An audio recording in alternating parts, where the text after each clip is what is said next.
프로는 기본기에 강하다는 말이 있습니다. 그것은 기초가 든든하다는 말이에요.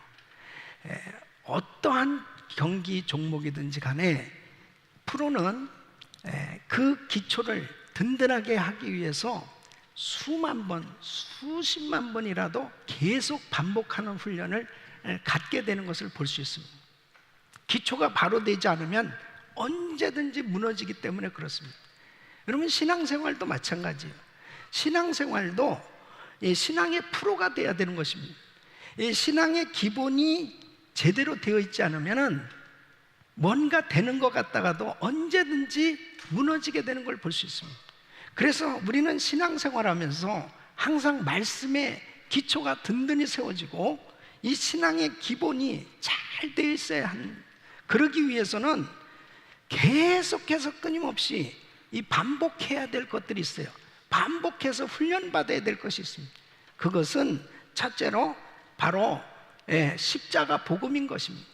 이 십자가 복음에 대해서는 계속 듣고 또 듣고, 그리고 완전히 내가 그 십자가 복음에 붙들려 사는 그런 삶이 될 수 있어야 돼요. 두 번째는 바로 하나님의 말씀입니다. 이 하나님의 말씀에 전문가들이 돼야 돼요. 말씀을 읽고 또 읽고 말씀을 듣고 10만 번 말씀을 읽어도 부족한 거예요. 늘 부족함을 느낄 수밖에 없습니다. 그래서 이 말씀의 기본이, 말씀의 기초가 든든히 세워지는 것이 얼마나 중요한지, 그러기 위해서는 끊임없는 반복이 필요하다. 이 반복되어지는 훈련이 필요합니다. 오늘 세 번째는 바로 하나님의 사랑입니다. 이 하나님의 사랑을 경험해야 놀라운 변화가 일어날 수 있습니다. 여러분, 사랑을 경험해야만 우리의 삶이 변화될 수 있는 것입니다. 이 사랑을 경험한다는 것은 너무나 중요해요. 여러분, 어떤 사람이든 간에 그 사람의 그 성장기를 보면은 사랑을 받고 자란 사람과 사랑을 받지 못하고 자란 사람은 그 삶의 많은 부분에 결정된 부분들이 많은 차이가 있는 걸 볼 수 있습니다. 그 사람의 성격과 인간관계가 크게 결정되어지는 걸 볼 수 있습니다. 이 사랑을 받고 자란 사람은 그 마음이 밝고, 그리고 긍정적 자상을 갖게 되고, 그리고 사람들과의 좋은 관계를 갖게 되는 걸 볼 수 있습니다. 그러나 사랑받지 못하고 자란 사람은 성격이 외골수가 되기 쉽고 차갑고, 또 사람들과의 관계 가운데 쉽게 상처를 주고받는 그런 모습을 보게 됩니다. 이 사랑받고 자란다는 것은 참 중요한 거예요. 여러분, 오늘 말씀을 통해서 정말 하나님의 사랑을 경험하고 이 사랑 가운데 나의 부족한 부분이 치유되고 회복되어질 수 있는 이런 은혜가 우리 모두에게 임하기를 예수 이름으로 축원합니다. 중요한 것이 뭐냐면 그 하나님의 이 사랑을 깊이 깨닫는 게 중요한 겁니다. 하나님께서는 우리에게 놀라운 사랑을 부어주셨는데 이 사랑을 제대로 깨닫지 못하면 이 사랑을 경험할 수가 없잖아요. 그래서 오늘 말씀을 들으시면서 정말 하나님의 사랑이 무엇인지, 그리고 나는 어떤 사랑을 받고 살고 있는지, 그리고 나는 어떻게 사랑 가운데 거해야 되는지, 오늘 이 말씀 통해서 다시 한번 그 하나님의 놀라운 사랑을 경험하고 우리가 더 큰 영광으로의 변화를 경험할 수 있기를 예수 이름으로 축원합니다. 첫째는 하나님은 죄인된 우리를 어떻게 사랑하셨는가 하는 것입니다. 여러분, 그 사랑을 깨달으면 그 사랑을 알아야 되는데, 자식이 부모의 사랑을 알게 되는 거 한번 생각해 보세요. 부모님이 자녀들을 얼마나 사랑하지, 근데 이 자녀들이 부모의 사랑을 알려면 철이 들어야 됩니다. 나이를 먹어서 철이 들게 될 때, 그때서야 비로소 우리 부모님이 정말 나를 위해서 얼마나 많은 희생과 얼마나 많은 수고를 하셨는가, 이것을 알게 되는 것입니다. 여러분, 우리가 이렇게 장성해서 결혼해서 아이를 낳아서 보니까, 내가 부모가 돼서 보니까, 우리 부모님이 이렇게 나를 위해서 수고해 주셨구나 하는 것을 알 수 있듯이, 우리 신앙생활도 하나님이 나를 어떻게 사랑하셨는지 그 사랑을 제대로 이해를 해야, 하나님의 사랑이 이렇구나, 하나님이 나에게 이런 사랑을 베풀어 주셨구나 하는 것을 이해할 수가 있는 것입니다. 그러니까 하나님은 과거에 우리를 어떻게 사랑하셨습니까? 첫째는, 하나님은 창조 이전에 이미 나를 무조건적인 선택을 하신 거예요. 이 세상이 창조되기도 전에 하나님이 나를 선택해 주셨어요. 에베소서 1장 4절 보면, 창세전에 그리스도 안에서 우리를 택하사 그랬습니다. 여러분, 내가 선과 악을 분별하기도 전에, 이 세상에 태어나기도 전에, 만세전에 하나님은 나를 아셨고 나를 선택하셨다는 거예요. 이것에 대해서 바울은 자기를 택정하신 이 하나님의 사랑에 대해서 이렇게 말하고 있습니다. 갈라디아서 1장 15절 보면, 그러나 내 어머니의 태로부터 나를 택정하시고 은혜로 나를 부르시니가 그랬습니다. 교회를 핍박하고 예수 믿는 사람들을 핍박하면서 아주 악한 마음을 가지고 신앙생활하는 사람들을 그렇게 괴롭혔던 이 바울이었지만, 바울은 깨달은 거예요. 내가 이 세상에 태어나기도 전에 하나님은 이미 나를 택해 놓으셨다. 이게 놀라운 사랑이란, 이 하나님의 선택, 하나님의 택하심은 우리 어떤 공로나 어떤 자격에 의해서 선택하시는 것이 아니고, 그냥 일방적인 사랑, 일방적인 선택이에요. 저와 여러분이 오늘 이 자리에 이렇게 하나님을 예배할 수 있는, 하나님을 섬길 수 있는 이런 은혜의 자리에 있게 된 것, 하나님의 일방적인 선택인 줄로 믿습니다. 내가 잘나서 선택받은 거 하나도 없어요. 내가 자격이 있어서 이렇게 선택받은 것이 아니고, 그냥 하나님이 선택해 주셨다니, 참으로 놀라운 거예요. 아니, 어떻게 하나님 나를 이렇게 선택해 주셨습니까? 이것이 사랑이라니까요.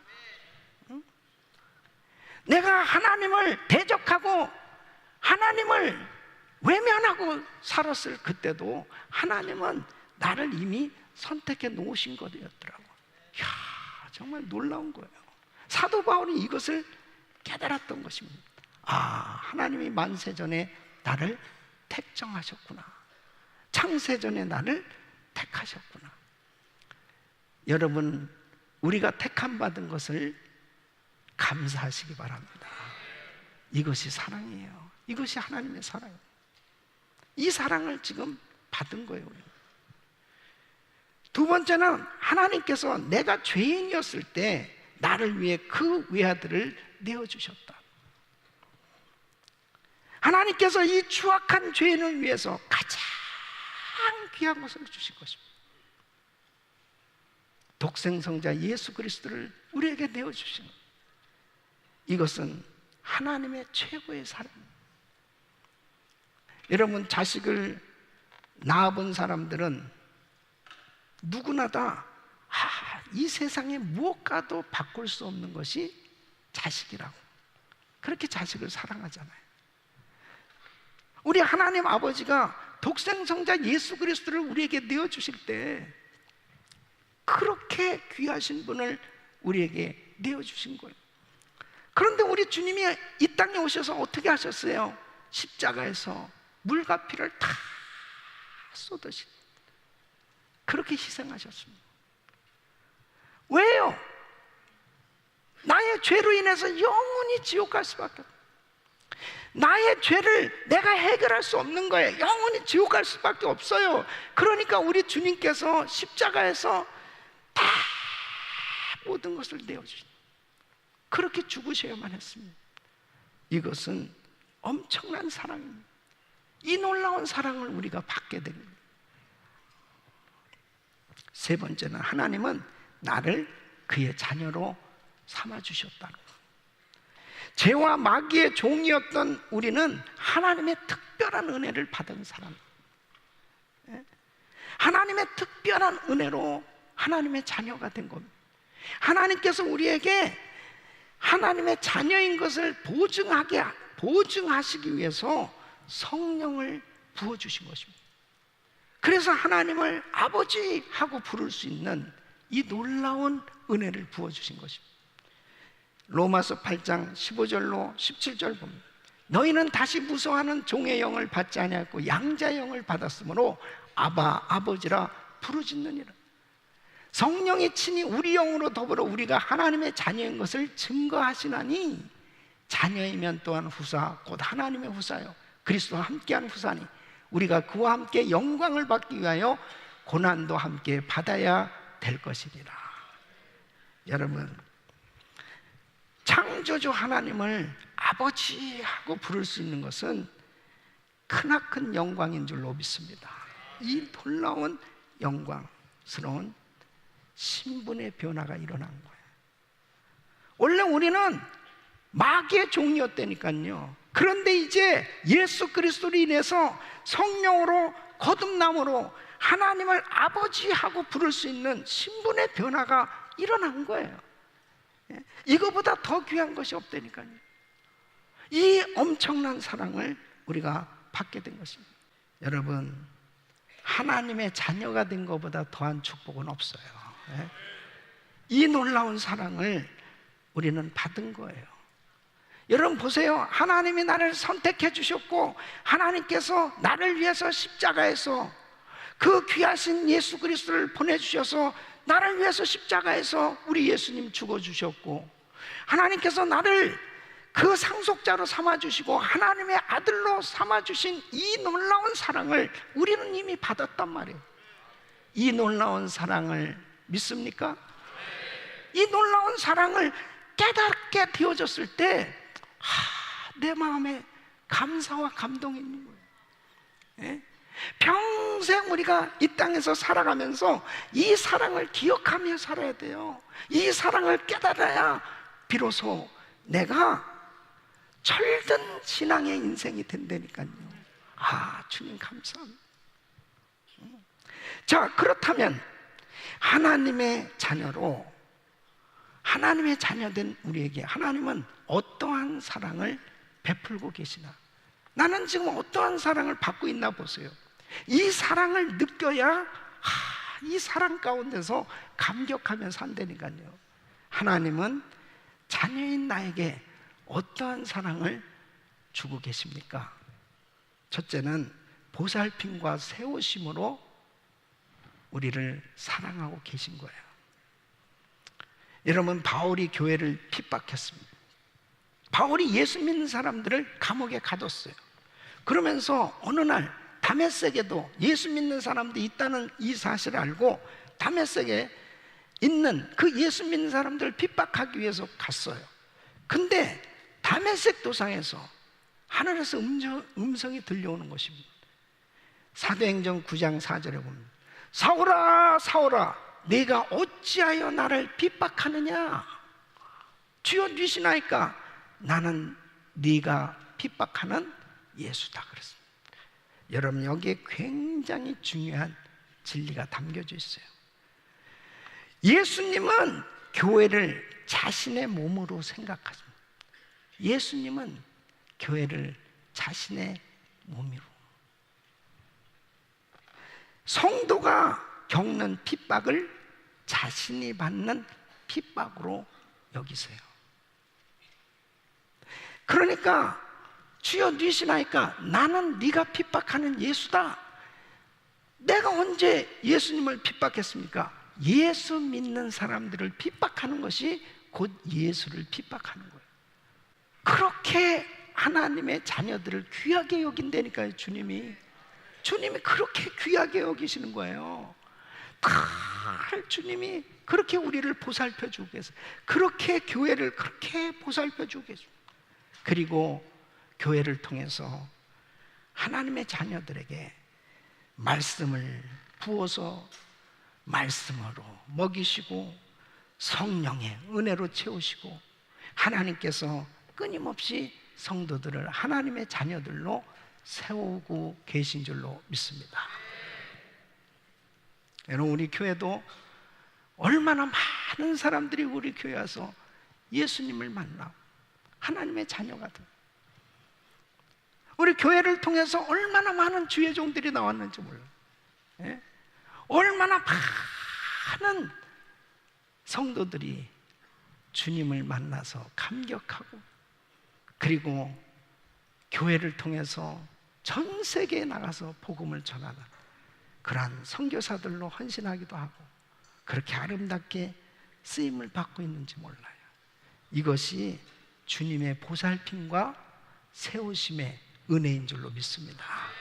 두 번째는 기도응답과 돕는 은혜로 우리를 사랑해 주시는 것입니다. 여러분, 신앙생활하면서 하나님의 사랑을 느낄 때가 언제예요?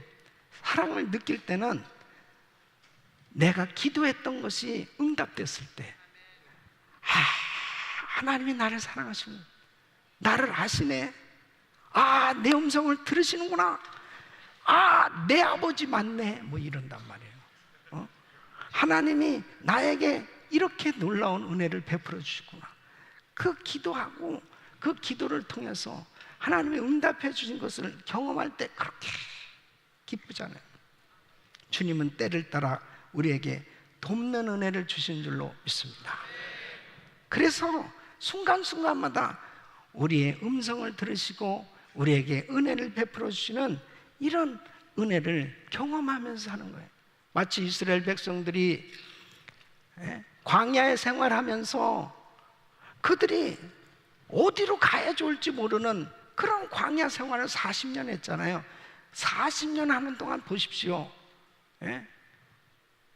농사를 졌습니까? 뭐를 했습니까? 아무것도 그들이 할 수가 없어요, 광야에서는. 근데 하나님이 다 먹이시고 입히시고 구름 기둥으로 불 기둥으로 만나로 메추라기로 모든 것으로 다 채우시면서 그렇게 인도해 주시잖아요. 여러분, 우리가 이민 생활하면서 얼마나 답답한 그런 문제들을 많이 겪으며 살고 있습니까? 그런 환경 속에서도 사실 지나놓고 나서 보면은 우리의 삶의 여정에 하나님의 손길이 안 미친 것이 없어요. 하나님께서 순간순간마다 돕는 은혜를 부어주시고 우리에게 응답해 주시는 줄로 믿습니다. 1000번째 기도를 하면서 많은 성도들이 크고 작은 그 기도 제목, 하나님 앞에 드리는 것들을 응답받은 그런 그 성도들의 모습을 보면 저는 얼마나 기쁜지 몰라요. 내가 응답받은 거예요. 내가 응답받은, 너무 기뻐요.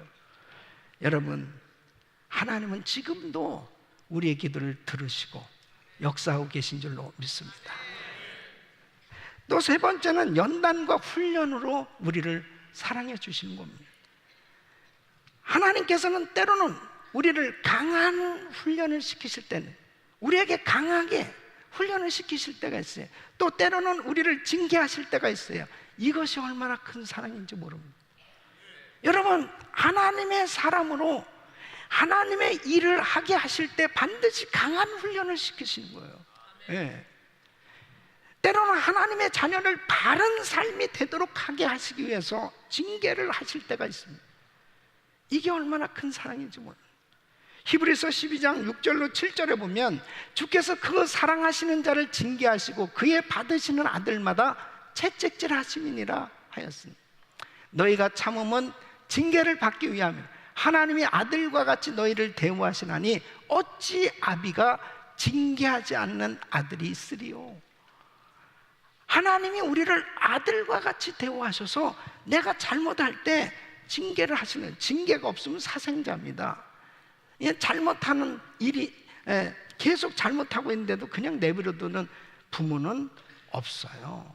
진짜 자식은 징계하게 돼 있어요. 그 징계가 사랑이라니까요. 징계가 사랑. 저도 신앙생활하면서요, 연단을 많이 받은 그 연단이 나중에 얼마나 큰 내게 참 축복이라고 하는 것, 하나님께 너무나 감사하고 사랑을 느끼는 그러한 삶을 살고 있습니다. 이 비전센터 성전 건축하면서 정말 물질의 연단을 많이 받았습니다. 그러니까 뭐 안 되니까 금식할 수밖에 없잖아요. 40일 금식 기도도 하고 하나님 앞에 매달렸잖아요. 그러면서 그 연단의 그 기간을 정말 기도로 쫙 통과하고 나니까요, 은퇴 성교관을 짓는 것은 아무것도 아니에요. 연단, 우리에게 하나님 왜 이렇게 우리에게 어려움이 있냐 말이에요. 왜 나한테 이렇게 힘든 시험이 있어야 돼요? 왜 하나님 나한테 너무너무 이렇게 속상한 정말 힘든 일이 계속되고 있습니까? 그런 연단의 시간이 있다면 하나님은 반드시 큰 은혜로 사용해 주실 줄로 믿습니다. 여러분, 마지막으로 하나님의 사랑 안에 늘 거하라는 것입니다. 하나님의 뜻은 우리가 하나님 사랑 안에 늘 거하는 것입니다. 여러분, 요한복음 15장 9절 말씀 보면 아버지께서 나를 사랑하신 것 같이 나도 너희를 사랑하였으니 나의 사랑 안에 거하라. 그럼 어떻게 사랑 안에 거할 수 있습니까? 어떻게 우리가 하나님의 사랑 안에 거할 수 있습니까? 요한복음 15장 10절로 11절 보면 내가 아버지의 계명을 지켜 그의 사랑 안에 거하는 것 같이 너희도 내 계명을 지키면 내 사랑 안에 거하리. 내가 이것을 너에게 이름은 내 기쁨이 너희 안에 있어 너희 기쁨을 충만하게 하려 함이니라. 아버지의 계명을 지킬 때 그 사랑 안에 거하게 되는 거예요. 그 주님의 사랑 안에 거하는 거예요. 그러면 아버지의 계명은 무엇이냐? 바로 요한복음 15장 12절에 주님이 우리에게 새 계명을 주신 것, 내가 너희를 사랑한 것 같이 너희도 서로 사랑하라 하는 것입니다. 주님께서 나를 사랑하신 것처럼 바로 이 사랑을 이제 흘려보내라는 거예요. 이웃을 사랑하라는 거예요. 이 사랑을 실천하게 되어지는 것, 이것이 바로 하나님이 우리에게 주신 계명을 지키는 것이요, 이렇게 사랑하고 살 때 바로 하나님의 사랑 안에 거하는 그런 은혜의 삶이 되는 줄로 믿습니다. 여러분, 많은 사람들은 세상 사람들처럼 사랑하고 살고 있어요. 세상 사람들은 자기 가족을 사랑합니다. 세상 사람들은 자기한테 잘하는 사람에게 잘해주고 삽니다. 그러나 자기한테 잘못하는 사람들은 절대 용납하지 않습니다. 이게 세상 사람들이 하는 사랑이에요. 근데 주님이 여기에서 서로 사랑하라 하는 이 사랑에 포함되는 것은 뭐냐면, 내가 싫어하는 사람, 나한테 상처 준 사람, 나를 어렵게 한 사람까지라도 바로 사랑하라는 거예요. 이게 하나님이 우리에게 주신 계명입니다. 그러니까 이렇게 사랑하려니까 어떻게 사랑해야 돼요? 있는 모습 그대로 인정하고 사랑할 수밖에 없어요. 따질 수가 없는 거예요. 저 사람 저러기 때문에 안 되고, 저 사람 저렇기 때문에 안 되고, 저 사람은 저렇기 때문에 내가 용납할 수 없고, 그렇게 할 수가 없는 거예요. 서로 사랑하라고 하는 이 사랑의 범주 안에는 원수도 포함되어 있는 거예요. 원수도. 그렇게 사랑할 수 있어야 될 텐데, 여러분 보십시오. 왜 이 사랑이 안 되느냐? 하나님께서 우리에게 이미 이 사랑을 주셨어요. 우리는 이 하나님의 이 무조건 사랑, 이 어마어마한 사랑을 받았어요. 믿습니까? 이 사랑을 받았어요. 그런데 이 사랑을 이제 흘려보내야 될 거 아니에요. 이 사랑을 전해야 될 텐데, 이 사랑을 전하는데 이 사랑의 흐름을 방해하는 장애물이 있기 때문이라는 거죠. 이 장애물, 이것은 내가 받지 못했기 때문에 사랑을 주지 못하는 게 아니에요. 우리는 이미 이 사랑을 받았어요. 그런데 이 사랑을 주려니까 이 사랑을 주는데 장애물이 있어요. 그 장애물이 뭐냐? 자존심이에요. 자존심. 이 장애물이 뭐냐? 시기 질투. 이 장애물이 뭐냐? 육신적인 생각, 교만. 이런 것들이 나의 마음에 하나님이 주신 이 사랑을 흘려보내는데 꽉 막고 있는 거예요. 꽉 막고 있습니다. 여러분, 이 세상 사람들이 어떻게 하나님이 살아계신 것을 알 수 있습니까? 눈에 보이지 아니하는 하나님을 우리가 전해야 되는데, 자, 전도는 이 전도지 몇 장 가지고 이렇게 나눠준다고 해서 전도가 되어져서 그 사람들이 전도지 가지고 하나님의 사랑을 알 수 있느냐? 아니죠. 이렇게 말씀하고 있습니다. 요한복음 13장 35절 보면, 너희가 서로 사랑하면 이로써 모든 사람이 너희가 내 제자인 줄 알리라. 너희가 서로 사랑하면, 사랑을 실천하는 것이 곧 사랑 안에 늘 거하는 것입니다. 작은 것부터 우리가 실천하기 시작해야 돼요. 사도 바울은 이 사랑을 깨달았어요. 이 놀라운 사랑을 깨달았어요. 그렇기 때문에 그는 복음을 전하면서 이 사랑을 깨달았기 때문에 그 육신에 질병이 있었습니다. 그렇게 기도해도 병이 안 낫는 거예요. 그러나 그는 하나님, 나 병 안 고쳐주셔서 감사해요.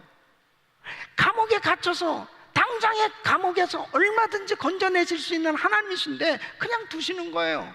하나님, 내 그냥 감옥에 있어도 괜찮아요. 하나님 앞에 복음을 전할 때마다 좀 방해하지 않고 사람들이 좀 마음문을 열고 막 환영하면 얼마나 좋아요. 돌이 날라와요. 막 말할 수 없는 핍박이 있어요. 하나님 그냥 두시는 거예요. 그래도 바울의 마음에 기쁨이 충만했어요. 이 사랑을 아니까. 이 사랑. 하나님, 나 이렇게 병든 육신으로 괜찮아요. 나 하나님 지금 감옥에 있어도 괜찮아요. 핍박을 받아도 괜찮아요.